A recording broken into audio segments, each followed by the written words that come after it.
کسی که صبح تا شب جلو آینه به خودش میماله و آخرش هم شبیه میمون میشه، باید بگم پیشرفتت واقعاً کند بوده. تو از پیشرفت چی حالیته؟ قاتل کودن کثافت. چرا انقدر بهم قور میزنی؟ آها، من فقط قهر میزنم. مایکل، میشه دست از کشتن مردم برداری؟ مایکل، میشه خواهش کنم منو جفت بچه هامو توی خطر نندازی؟ تو مردمو میکشی، بعد میشینی توی آفتاب مشروب میخوری و احساس گناه میکنی. اینطوری نمیشه. تا حالا ندیدم موقع پول خرج کردن شکایت کنی.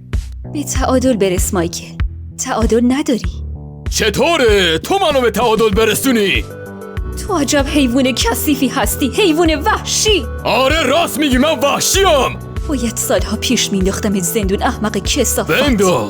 بنداز. اگه از زندگیت سیر شدی پیشنهاد میکنم این کارو بکنی. خب وقتمون تموم شد. این همه زمانی بود که داشتیم.